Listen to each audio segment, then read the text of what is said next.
I'm with Edward Asscher, President of the World Diamond Council, at the sidelines of the World Federation of Diamond Bourses President's Meeting, as well as the International Diamond Manufacturers Association's President's Meeting. Edward, everybody at the open session today seems to be on board with the idea that responsible sourcing, human rights, fair trade, issues that you've been championing for years are critical now to the way the industry will even prosper in the future. So we'd like to have your thoughts on this. Well, I think it's all about consumer confidence. And the consumer is led by the information we give and the way we have organized our industry. And in order to avoid conflict diamonds, we have, first of all, the Kimberley process. 85 governments, the industry represented by my organization, as well as civil society. Next to that, we have the World Diamond Council system of warranties, where people do self-assessment and they do their due diligence regarding the sourcing of their diamonds. Then we have the Responsible Jury Council, which means that companies also are audited very strictly about the origin of their goods. And thirdly, we have the systems that are created by big companies like Alrosa, De Beers, Signet and others. What is important is that in the past we were only talking about conflict diamonds in the strictest sense of diamonds in the hands of rebel movements. Today we are talking about human rights, labor rights, very important, anti-money laundering and anti-corruption. So the system the diamond industry has built on top of the KP is much wider and has a much bigger responsibility for defending the integrity of the total supply chain. And that's what we have been working on for the last 22 years, but certainly for the last 4 or 5 years. So what, in your opinion, should the industry do in the short term, building on the momentum they have coming out of the COVID pandemic? They seem to be on a good wicket, so what would your advice be to them right now? Well, the number one thing the industry could do is go to our website of the system of warranties of the WDC and do the self-assessment. You know, the more companies do, the more they realize how to look at their own supply chain. That's the number one step that I advise the industry and that I put in my speech.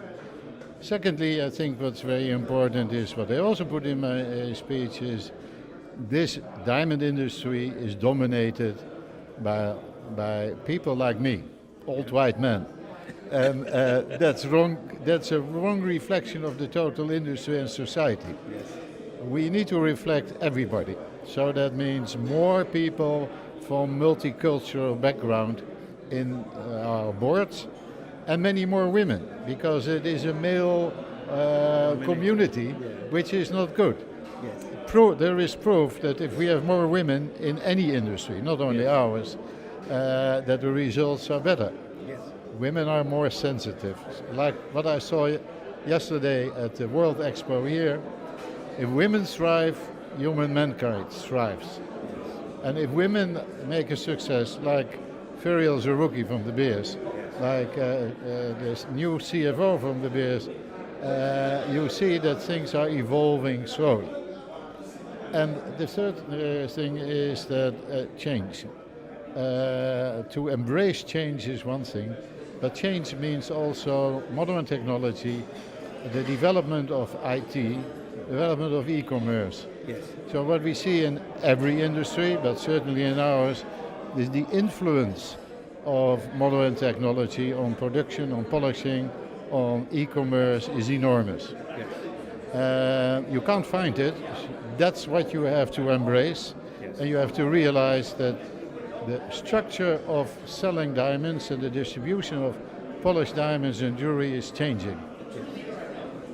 For some, there are new opportunities. For others, it will be slightly more difficult.